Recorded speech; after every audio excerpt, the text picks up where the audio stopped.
بسم الله الرحمن الرحيم.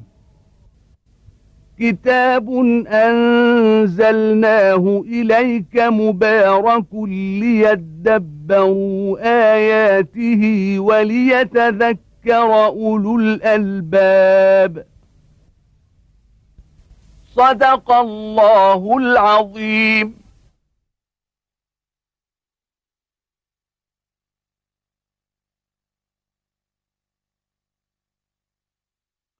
الحمد لله رب العالمين، والصلاة والسلام على سيدنا ونبينا محمد وعلى آله وأصحابه ومن اهتدى بهداه وعمل بسنته إلى يوم الدين. وبعد، فكنا في الحلقة الماضية مع قول الله تبارك وتعالى: وتمت كلمة ربك صدقا وعدلا لا مبدل لكلماته وهو السميع العليم وإن تطع أكثر من في الأرض يضلوك عن سبيل الله إن يتبعون إلا الظن وإن هم إلا يخرصون. يخبر سبحانه وتعالى عبده ورسوله محمدا صلوات الله وسلامه عليه أنه قد أنزل هذا القرآن كلمات الله تبارك وتعالى، وقد أتمها الله تبارك وتعالى صدقا في الأخبار وعدلا في الأحكام.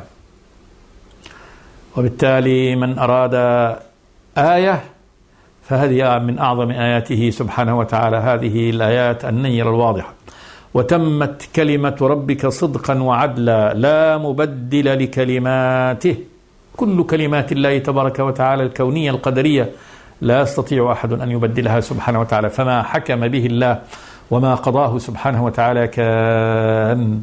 وقد بين سبحانه وتعالى أنه قضى في هذا الأمر بأقضية كثيرة، منها قول الله تبارك وتعالى: وكذلك جعلنا لكل نبي عدوا شياطين الإنس والجن يوحي بعضهم إلى بعض زخرف القول غرورا ولو شاء ربك ما فعلوه فذرهم وما تفترون ولتصغى إلي أفئدة الذين لا يؤمنون بالآخرة وليرضوه وليقترفوا ما هم مقترفون.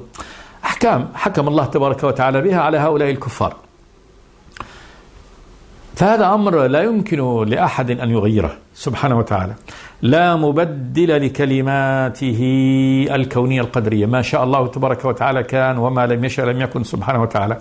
وهو السميع لكل خلق، العليم بكل أحوالهم سبحانه وتعالى. وفي هذا تهديد لهؤلاء الكفار ووعيد لهم، وأن وعيده سبحانه وتعالى نافذ فيه. ثم قال الله لرسوله: وإن تطع أكثر من في الأرض يضلوك عن سبيل الله. اتخذ طريقك. الله تبارك وتعالى قال له: اتخذ طريقك، أفغير الله أبتغي حكما وهو الذي أنزل إليكم الكتاب مفصلا والذين آتيناهم الكتاب يعلمون أنه منزل من ربك بالحق فلا تكونن من الممترين وتمت كلمة ربك صدقا وعدلا لا مبدل لكلماته وهو السميع العليم. وإن تطع أكثر من في الأرض يضلوك عن سبيل الله فإن أكثر أهل الأرض إلى ضلال، والقلة القليلة هم الذين يؤمنون بهذا النبي، كما كان الشأن في كل الرسالات السابقة والأمم السابقة، فإن الرسول لم يتبعه من قومه إلا القليل. وإن تطع أكثر من في الأرض يضلوك عن سبيل الله، إذن اتبع سبيل ربك كما أمرك الله تبارك وتعالى. ثم بين الله سبحانه وتعالى سبب الضلال، لماذا يضل الأكثر؟ قال جل وعلا: إن يتبعون إلا الظن وإنهم إلا يخرصون. إن يتبعون إلا الظن.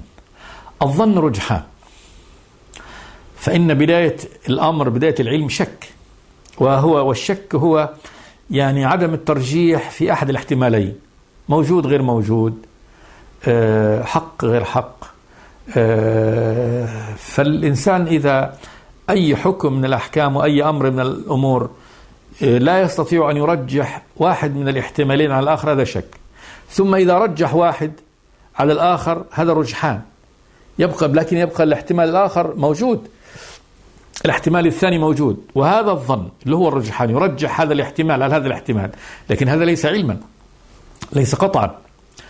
ثم بعد الظن يكون في العلم، والعلم هذا أمر معلوم، فيه درجة عظيمة من اليقين به والتأكد منه، فهذا علم، والعلم هو الذي تبنى عليه الأحكام الصحيحة. أما الظن لا، الظن هو مجرد رجحان، لأن الاحتمال المرجوح قد يكون كذلك، يعني قد يكون صحيحا.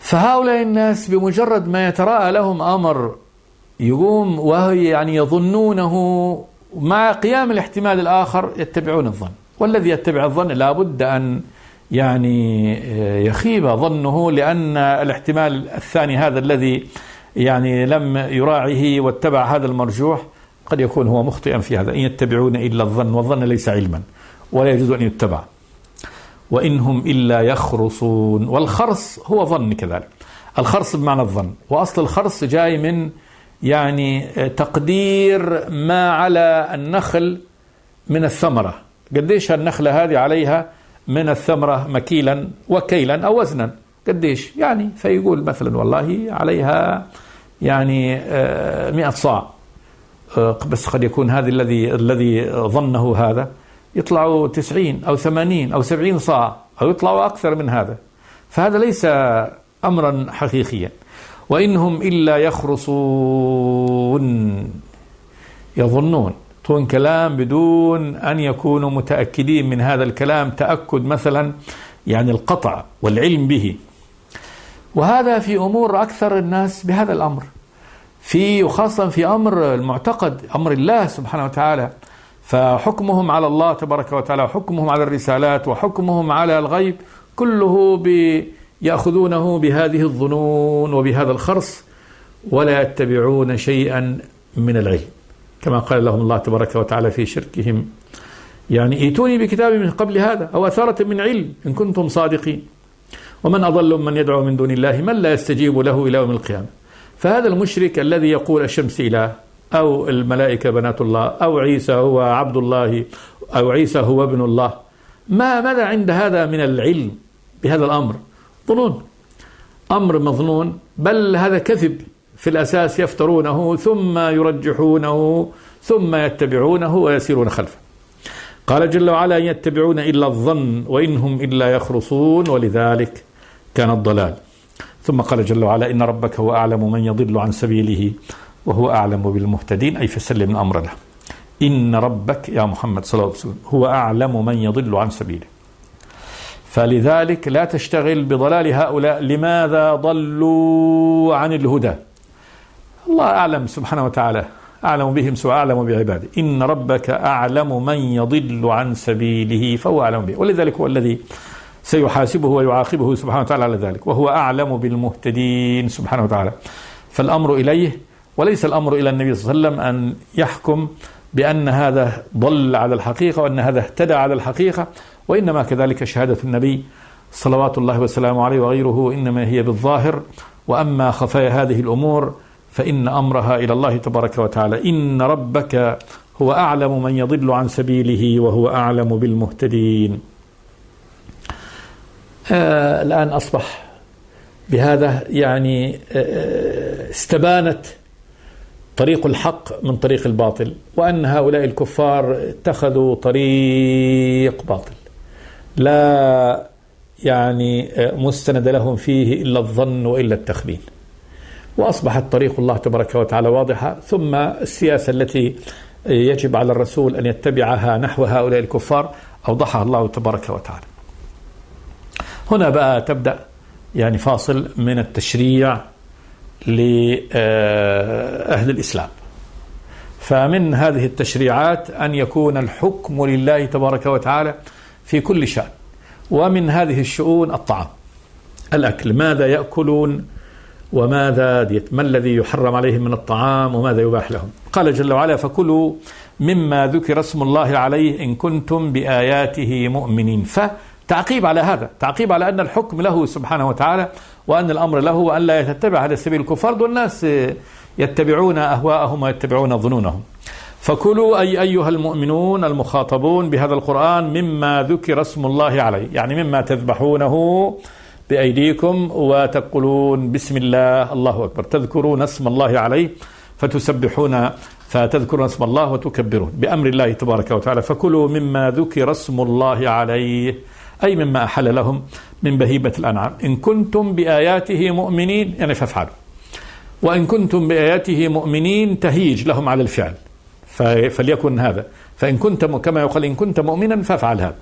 إن كنتم بآياته مؤمنين فإذا التزموا ألا تأكلوا إلا مما ذكر اسم الله عليه، أي عند ذبح. ثم قال جل وعلا: وما لكم ألا تأكلوا مما ذكر اسم الله عليه قد فصل لكم ما حرم عليكم إلا ما اضطررتم إليه وإن كثيرا ليضلون بأهوائهم بغير علم إن ربك هو أعلم بالمعتدين. وما لكم ألا تأكلوا مما ذكر اسم الله عليه، يعني ما يمنعكم من هذا الأمر، فإن هذا أمر يعني مقرر، هذا هو الحق. والله تبارك وتعالى من رحمته سبحانه وتعالى قد فصل لكم ما حرم عليكم. إيش المحرمات التي حرمها من الطعام؟ فصلها، اللي هو قول الله تبارك وتعالى: قل لا أجد فيما أوحي إلي محرما على طاعم يطعمه إلا أن يكون ميتة أو دما مسفوحا أو لحم خنزير فإنه رجس أو فسقا أهل لغير الله به فمن اضطر غير باغ ولا عاد فإن ربك غفور رحيم. فالله تبارك وتعالى فصل المحرم، يعني ذكر الأشياء التي حرمها الله تبارك وتعالى، ذكرها بالنص واحدة فبينها سبحانه وتعالى.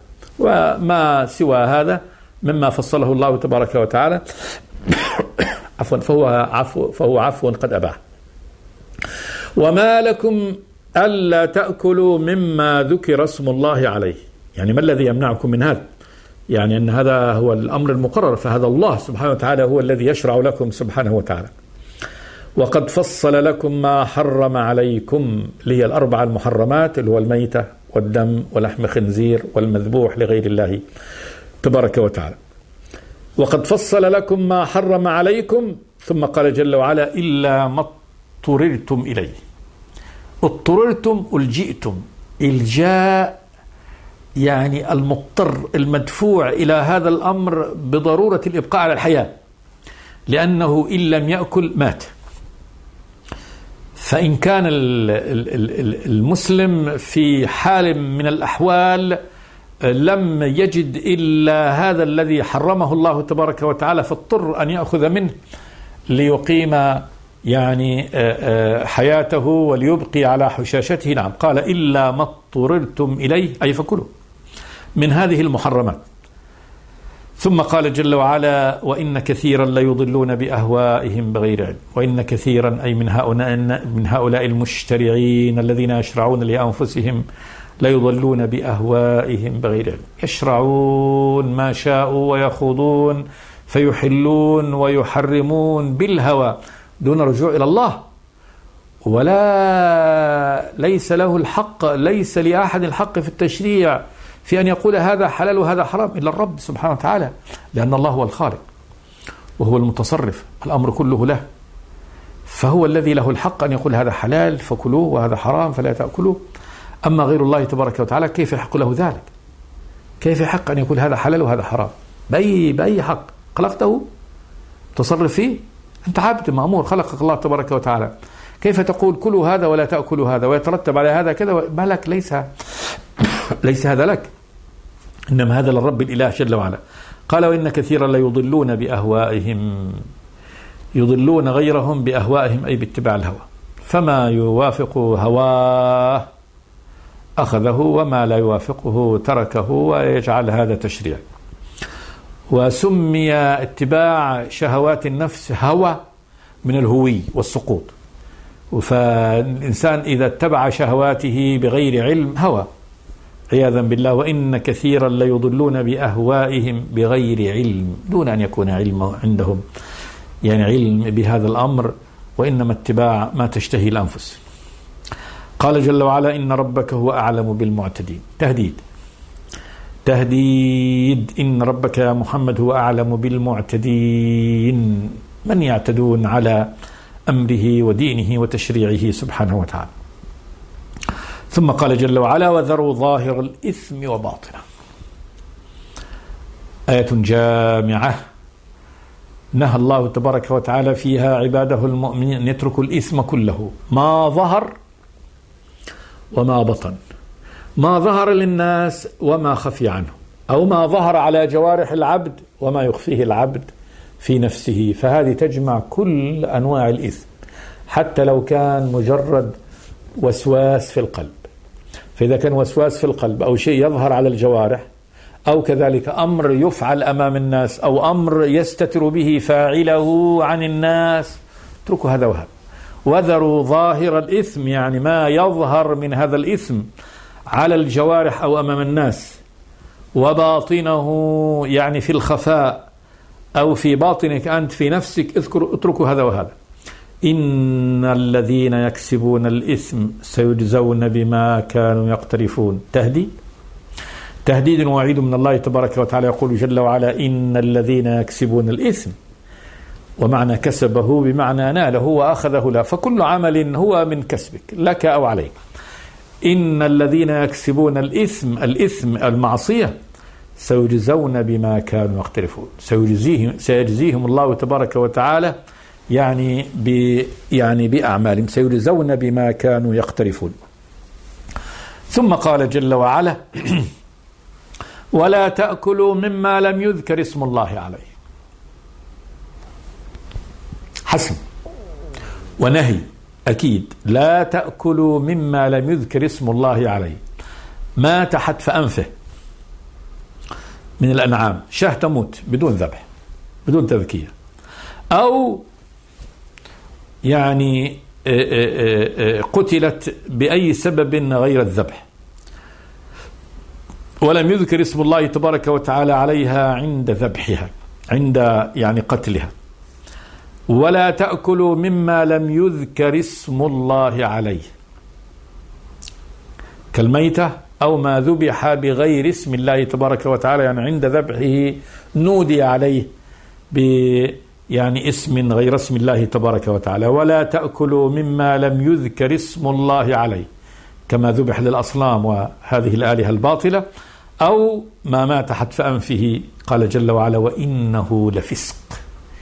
إنه يعني هذا الفعل المنهي عنه، الأكل مما لم يذكر اسم الله عليه، فسق، خروج عن طاعة الله تبارك وتعالى، لأن هذا أمر الله عز وجل، فإذا فعلت ما ينهى عنه الرب تبارك وتعالى خرجت عن طاعته. وإنه لفسق. ثم قال جل وعلا وإن الشياطين ليوحون إلى أوليائهم. إن الشياطين من الجن أو من الإنس ليوحون، الوحي الإعلام بطريق خفي، يعني يعلمون أولياءهم من الإنس بطريق خفي بالوسواس، مثلا إذا كانوا جن ليوحون إلى أوليائهم ليجادلوكم، يوحون إليهم بالشبه ليجادلوكم بها. قال جل وعلا وإن أطعتموهم إنكم لمشركون. جاء أن في تفسير في سبب نزول هذه الآيات أن الكفار جاءوا إلى النبي صلى الله عليه وسلم وقالوا له يا محمد الشاة تصبح ميتة، من قتلها؟ قال الله. فقالوا إذن أنتم الذين تذبحون ما تذبحونه أنتم تقولون عنه حلال ومذكى وتأكلونه، وأما الذي يميته الله تبارك وتعالى وربما ذبحه في الليل بسكين من ذهب، هذا الله هو الذي يتمنى. لا تأكلونه وتقولون ميتة ونجس وحرام أنتم أفضل من الله؟ يعني هل التي تميتونها أنتم وتذبحونها أنتم تأكلونها، وما يميته الله تبارك وتعالى ويحكم عليه بالموت لا تأكلونه، فهل تفضلون أنفسكم عن الله؟ شيطانة، شبهة شيطان، هذه شبهة من شبه الشيطان. فهذه من كلام الشياطين بعضهم لبعض ليجادلوا يعني النبي وجادل المؤمنين. قال تبارك وتعالى وإن الشياطين ليوحون إلى أوليائهم ليجادلوكم به وإن أطعتموهم، أي في هذا الأمر تحليل ما حرم الله تبارك وتعالى عليكم، فإن الله حرم عليكم أن تأكلوا الميتة. هذه الميتة التي ماتت حتف أنفها بدون أن تذكر اسم الله تبارك وتعالى عليها عند الذبح، وهي حية صحيحة تذكر عليها اسم الله وتخرج منها يعني هذا الدم يعني الخبيث منها، فيتصفى ويزكو لحمها ويتطهر بخروج الدم منها وبذكر اسم الله تبارك وتعالى. إذا لم تكن كذلك فلا تأكلوا. فالله يقول ولا تأكلوا من لم يذكر اسم الله عليه، هذا حكم من الله عز وجل. وإنه لفسق، الأكل يعني مما لم يذكر اسم الله عليه فمات حتف أنفه، أو ذبح يعني على باسم غير اسم الله تبارك وتعالى. قال وإن الشياطين لا يوحون إلى أوليائهم ليجادلوكم وإن أطعتموهم إنكم لمشركون. إن أطعتموهم في تحليل ما حرم الله، ما قال إنكم يعني لعاصون أو مجرمون، أو قال لمشركون، ليبين أن هذا الشرك طاعة غير الله تبارك وتعالى فيما يعصى به الله، الرضا بحكم غير حكم الله تبارك وتعالى، ترك أمر الله عز وجل وأخذ أمر غير أمره مفضلا عليه أو مساويا بينه، أن يحل هذا وهذا يقول هذا مثل هذا، فهذا شرك بالله تبارك وتعالى. فهذا نوع من أنواع الشرك بالله تبارك وتعالى، الشرك في الطاعة والشرك في التشريع.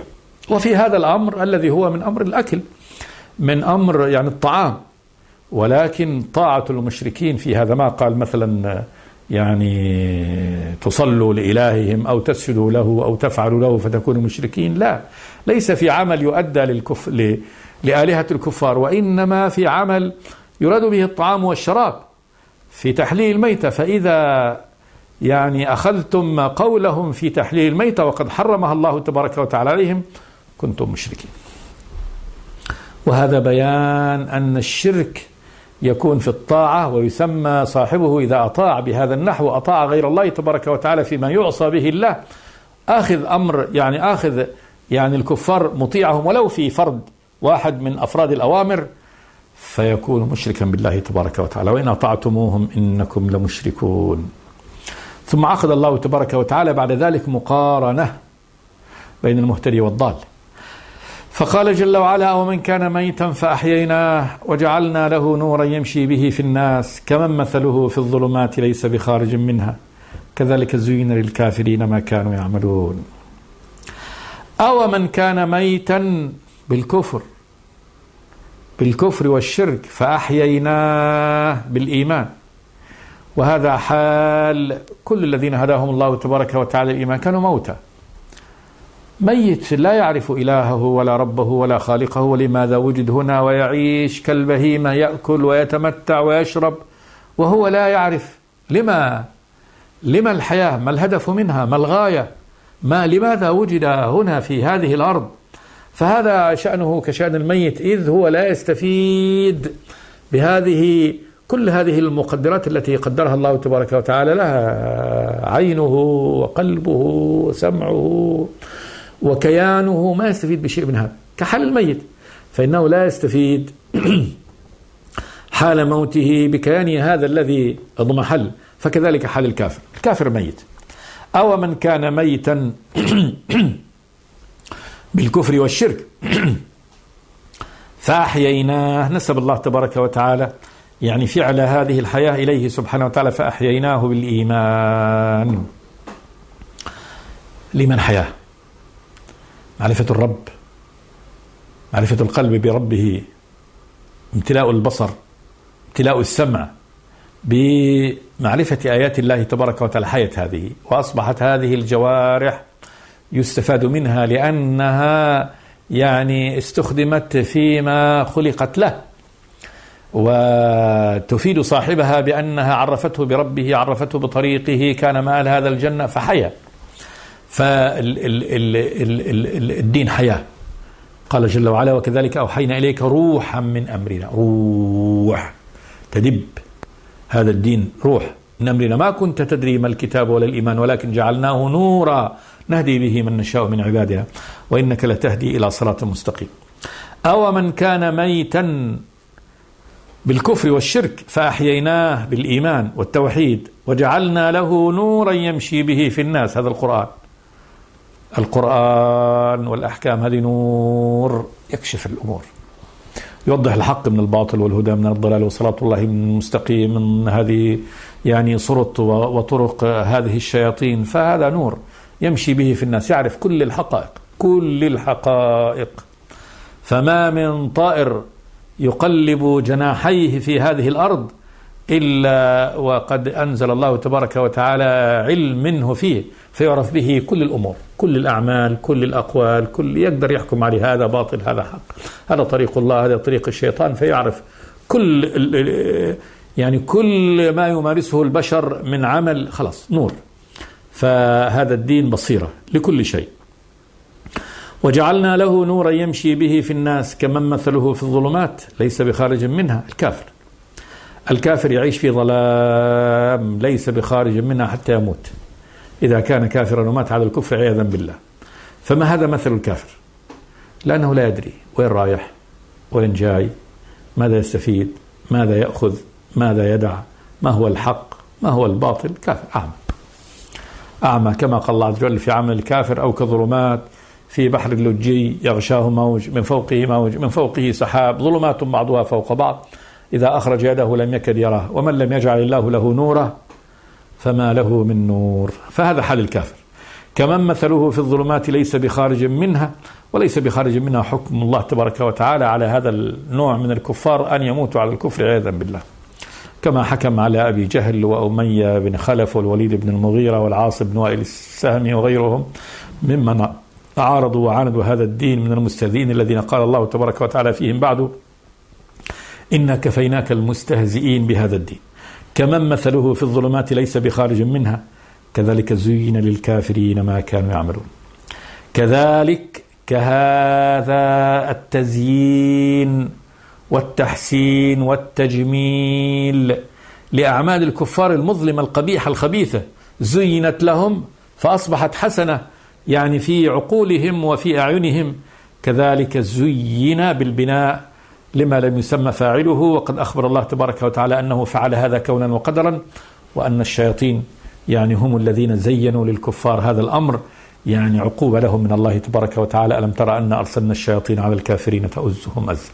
تالله لقد أرسلنا إلى أمم من قبلك فزين لهم الشيطان أعمالهم فهو وليهم اليوم ولهم عذاب عظيم.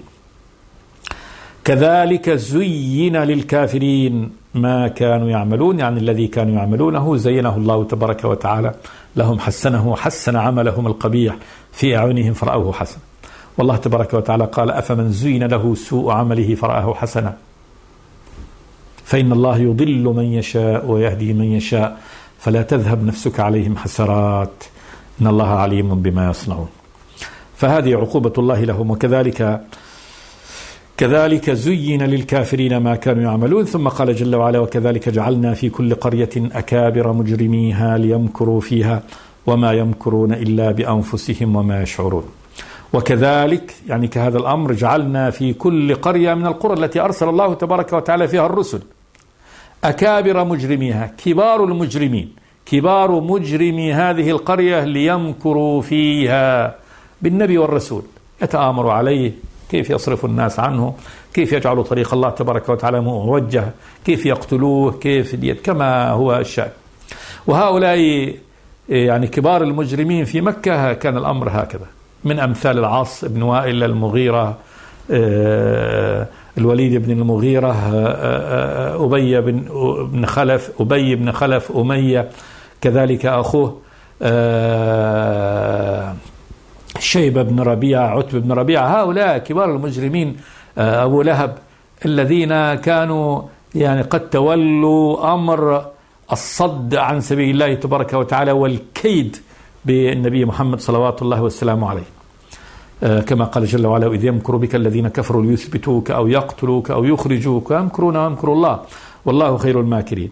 فالله يعني هنا يهون على نبيه صلوات الله والسلام عليه ويقول لهم: إن كبار المجرمين هؤلاء الذين يمكرون بك قد كان هذا الشأن في القرى السابقة. وكذلك جعلنا في كل قرية أكابر مجرميها ليمكروا فيها. والمكر هو إيصال الضر إلى العدو بطريق خفي، وهؤلاء هذا مكر سيء. طبعا المكر عندما يطلق المكر فلا يراد به إلا السوء، ولكن إيصال الضر بالعدو بطريق خفي قد يكون منه حسن، وهو المكر بأهل المكر. المكر بأهل المكر سيء، حسن هذا. فإذا أوصل إنسان الضر للمجرمين والأشرار بطريق خفي وعاقبهم على هذا النحو فهذا حسن. وهذا ما يصنعه الرب تبارك وتعالى في أعدائه من أهل الإجرام، كما قال جل وعلا: ويمكرون ويمكر الله والله خير الماكرين. يعني أن الله تبارك وتعالى يوصل لهم الضر من حيث لا يحتسبون وبطريق خفي سبحانه وتعالى، يعني يعاقب مكرهم ويقابل مكرهم بمكر مثله فيهلكهم الله تبارك وتعالى. قال ليمكروا فيها، ثم قال جل وعلا: وما يمكرون إلا بأنفسهم. يعني محاولتهم إيصال الضر بالآخرين لا تحيق ولا يحق المكر السيء إلا بأهله، فلا يعود إلا على أنفسهم وما يشعرون. لا يشعرون بأن هذا الذي يفعلونه نتيجته يعني ستعود على رؤوسهم ويعود عليهم. وهذا كذلك من مكر الله تعالى بهم، أن يسيروا في هذا الأمر يظنونه حسن ويظنون أنه بالغ مأربهم فيه، والحال أن إثم ذلك ونتيجة ذلك وعاقبة ذلك ستكون على رؤوسهم. وما يمكرون إلا بأنفسهم وما يشعرون. نقف عند هذا إن شاء الله ونسير مع سياق الآيات إن شاء الله في الحلقة الآتية. أقول قولي هذا، استغفر الله لي ولكم من كل ذنب، وصلى الله وسلم على عبده ورسوله محمد. بسم الله الرحمن الرحيم. كتاب أنزلناه إليك مبارك ليدبروا آياته وليتذكر أولو الألباب. صدق الله العظيم.